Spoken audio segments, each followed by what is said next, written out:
Jadi ini sebenarnya lebih bahas tentang jenjang sosial, yang terlalu jauh gitu.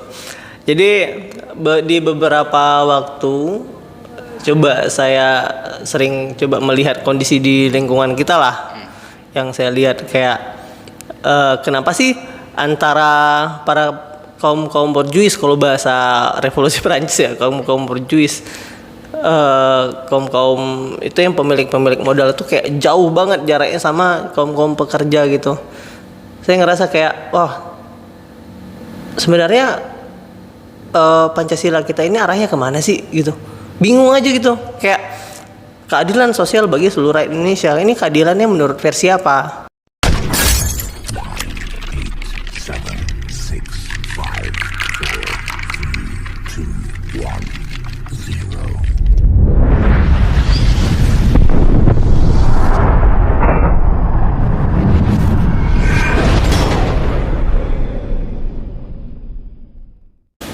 Assalamualaikum warahmatullahi wabarakatuh. Welcome back to my channel. Kembali lagi bersama Habib Official di Alila Studio Podcast.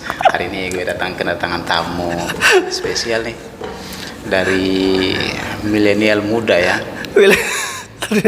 Milenial muda pula. Ya kan, pemuda sekarang itu kan di zaman milenial.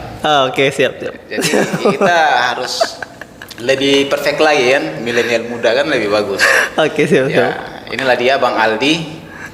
Biasa dipanggil Bang Aldi ya. Kalau nama aslinya Adnan Fadli, biasa dipanggil Fadli. Nah, mungkin hari ini sebelum kita lanjut, kita akan membahas sedikit nih Bang, terkait pandangan pemuda Batam, tanggapannya terhadap perbedaan sosial di Kota Batam nih. Kira-kira pada perbedaan sosial ini yang seperti apa? Kemudian apa sih pandangan Abang terhadap perbedaan sosial? Apa itu perbedaan sosial itu? Jadi di beberapa waktu coba saya sering coba melihat kondisi di lingkungan kita lah. Yang saya lihat kayak kenapa sih antara para kaum borjuis, kalau bahasa revolusi Perancis ya, kaum borjuis, kaum itu yang pemilik modal itu kayak jauh banget jaraknya sama kaum pekerja gitu.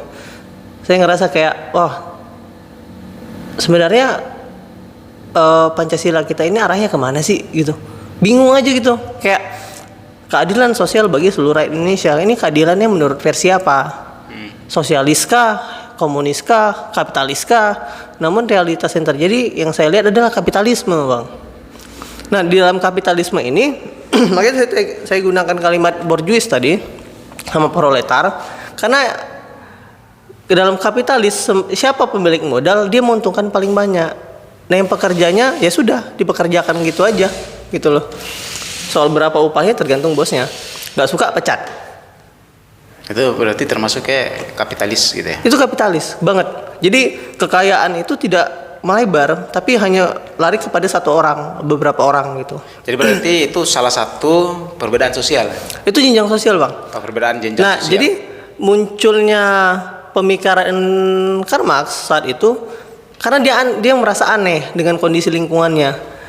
Banyak masyarakat yang hanya pergi saat itu ya, pergi ke tempat ibadah, saya nggak usah sebutin nama tempat ibadahnya. Ke tempat ibadah hanya sekedar berdoa kepada Tuhan gitu loh, bahwa tolong bebaskan mereka dari belenggu penindasan itu. Padahal dengan hanya sekedar berdoa saja itu tidak cukup untuk merubah apa yang terjadi. Dibutuhkan juga namanya praktek, ikhtiar gitu. Apa yang kita lakuin gitu. Nah, kita tarik ke Batam gitu. Lah sekarang apa yang harus kita lakukan dengan kondisi seperti ini? Kita ambil contoh lah. Ada beberapa merek market yang sudah mulai menguasai Batam. Dia semakin lama semakin melebar. Semakin lama semakin melebar. Yang jadi pertanyaan sekarang, bagaimana nasib UMKM? Usaha kecil menengah gimana? Warung-warung yang jual di pinggiran jalan itu gimana? Mereka tutup, Bang. Dengan sendirinya mereka tutup. Kenapa? Mereka kalah saing. Jadi pernah dulu waktu pengalaman nih, waktu kuliah di salah satu kampus di Batam lah. Jadi waktu itu kuliah tentang mata kuliah entah bisnis entah apa lupa. Terus tiba-tiba dosennya menjelaskan tentang masa demonstrasi di 212. Dia mengkritik kegiatan itu. Terus saya nanya langsung sama bapak dosennya, loh bapak mengkritik itu bapak tahu permasalahannya apa? Bapak udah survei ke sana ataupun bapak udah survei dari beberapa sumber belum? Bapak itu langsung diam. Terus dia nunjuk saya, dia bilang kurang ajar dan mau tampar saya, cuman saya ya udah pasang pipi aja. Kalau ditampar kan lumayan juga tuh, dapat bisa pisum kan. Cuman ya poinnya tuh maksudnya loh kenapa dia marah? Dia sebagai dosen harusnya mengajar. Nah ini maksudnya yang kayak gini-gini nih bang, yang harus dicukur nih. Bener nggak nih tenaga pengajarnya di sekolah-sekolah? Pengalaman juga ada yang guru-guru yang kayak gitu juga. Ya walaupun nggak semua ya. Cuman kan harus dimaksimalkan sebanyak mungkin guru yang berkualitas. Jangan sampai guru masuk gara-gara orang dalam gitu. Kan nggak enak jadinya. Bukan karena kualitas tapi karena orang dalam. Siapa tahu. Nah siapa tahu. Siapa tahu. Nah itu mempengaruhi soalnya. Ya, jadi kita kembali ke Batam nih bang. Terkait perbedaan sosial tadi ya. Jenjang sosial. Perbedaan jenjang sosial nih. Kalau untuk parkir masuk nggak? Masuk dong bang. Masuk. Malah Karena itu pajak bang. Pajak. Iya.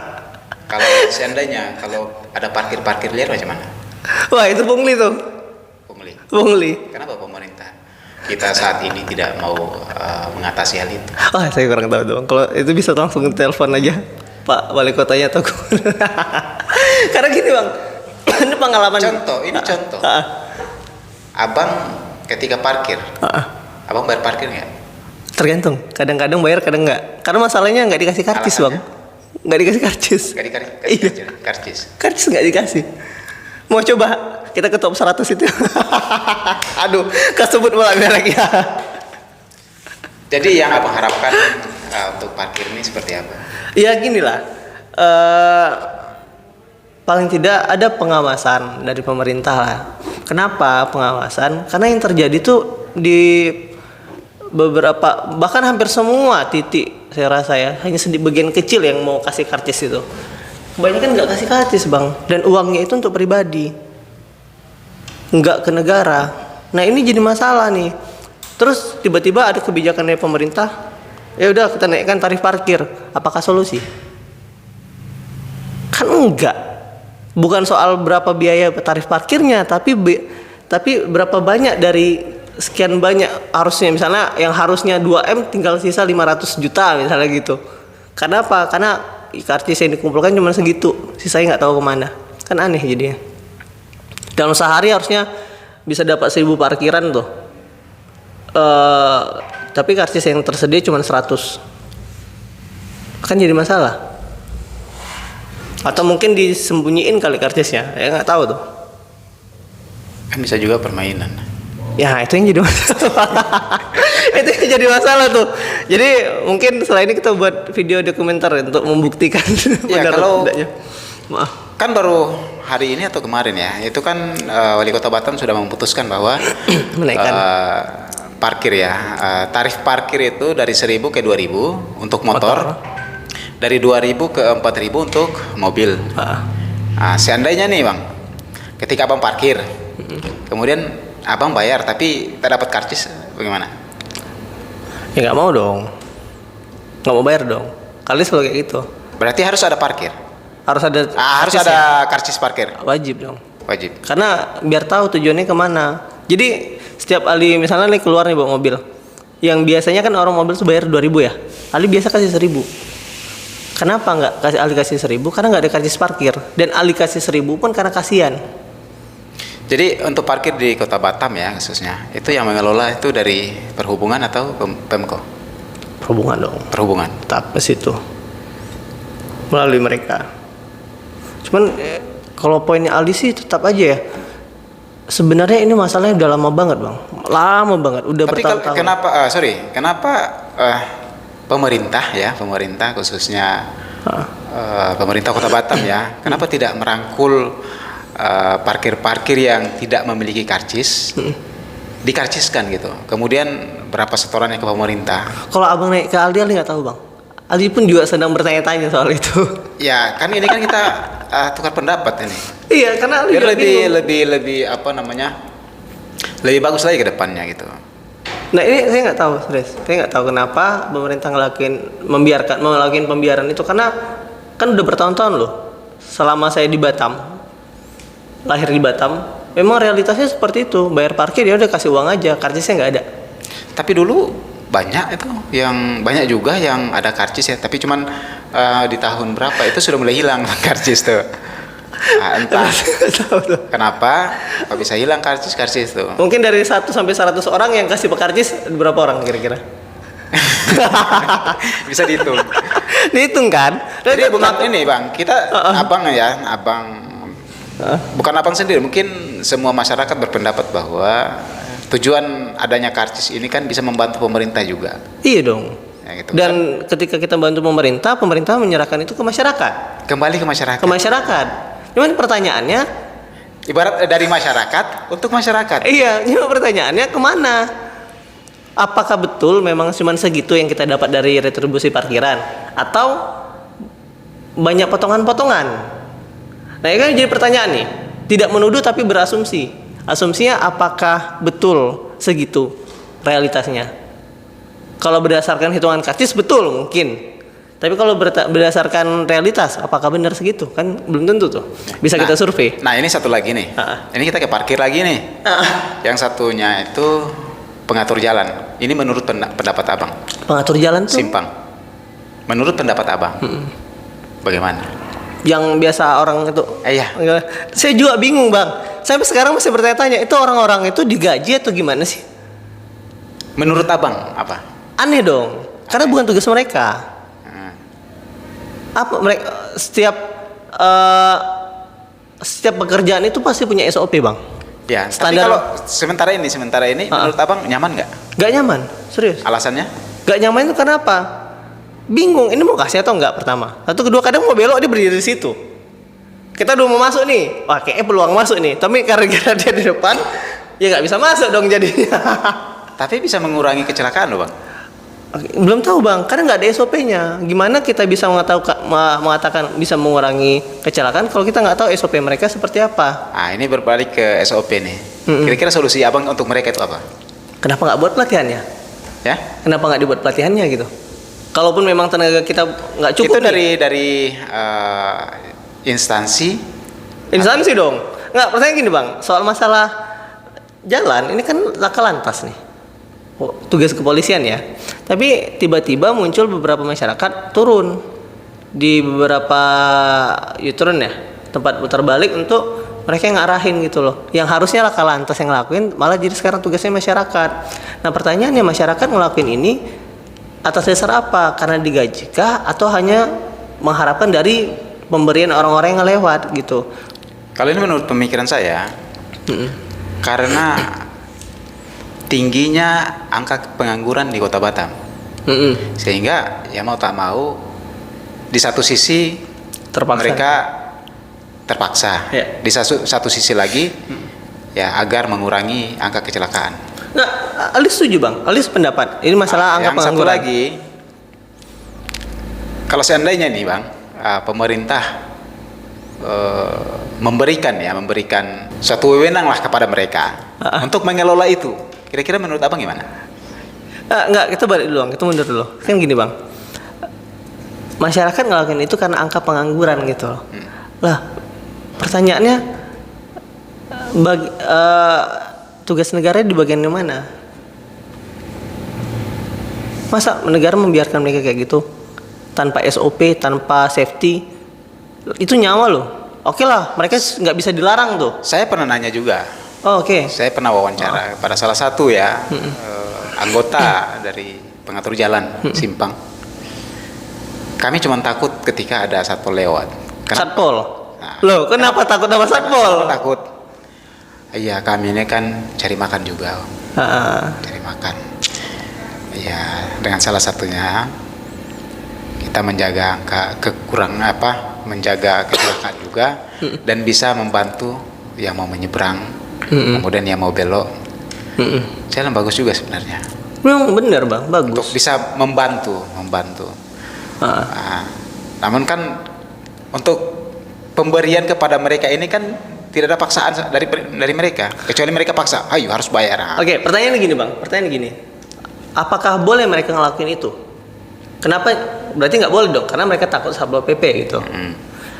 Nah, seandainya Satpol PP lewat atau mungkin kepolisian lewat, oh mereka membiarkan aja karena kasihan mereka sedang mencari makan. Nah, pertanyaannya ketika mereka kecelakaan, terjadi kecelakaan kerja, siapa yang bertanggung jawab? Nah, itu berpulang pada mereka. Nah, ini jadi masalah. Tugas negara kan harus memastikan itu. Bagaimana supaya masyarakatnya aman. Kalau ini saya itu udah tidak aman, mau berharap sama siapa lagi? Keberuntungan. Solusinya untuk mereka? Solusinya apa? Dari pemerintah dong, ayo bersuara. Kalaupun memang tidak bisa mereka lakuin itu, gimana caranya mereka punya pekerjaan? Anggaplah, ya udah nggak apa-apa kalian lakuin itu aja untuk membantu laka lantas. Ya sudah, dibuat SOP-nya.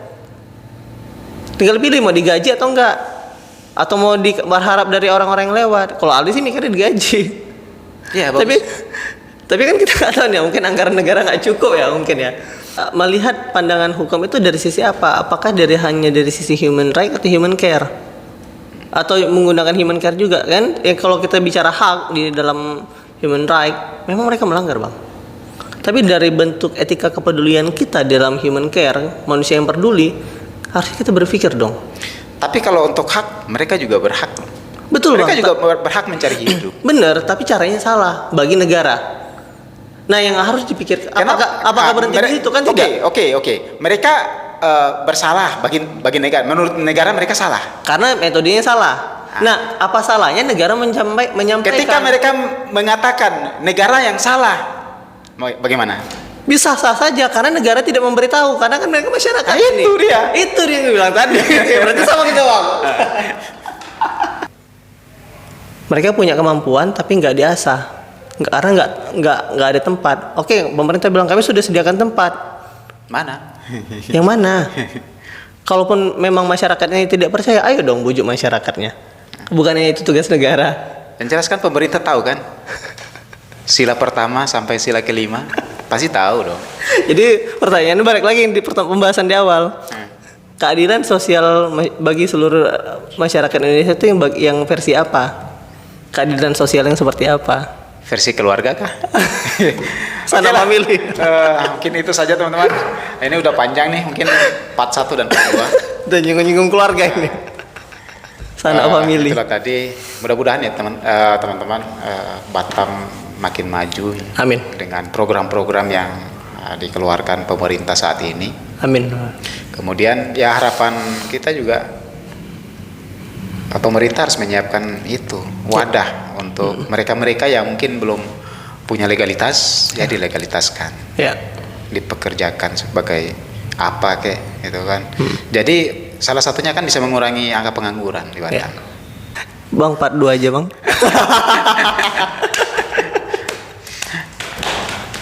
Memang dalam survei itu kan angka kelahiran lebih tinggi daripada angka kematian. Satu, belum lagi angka penyerapan tenaga kerja. Makanya dibilang part 2 aja bang. Tapi belum tentu juga pemikiran saat ini dengan pemikiran yang akan datang kan beda. Ya, kita lihat nanti lah gimana pemikiran yang akan datang. Jadi mungkin itu saja teman-teman, jangan lupa like, komen, dan subscribe agar tidak ketinggalan diskusi terbaru dari kami. Ini memang kami diskusi santai aja. Untuk mengisi suasana-suasana yang saat ini lagi terkait parkir, kemudian pengangguran di Kota Batam, kemudian pengatur jalan, anak pang. Mudah-mudahan ada solusi dari pemerintah, itu yang kita harapkan. Dari itu saja, jangan lupa like, komen, dan subscribe. Akhirul kalam, wassalamualaikum warahmatullahi wabarakatuh, dan salam hormat kami dari Habib Official di DA Alila Podcast. Terima kasih.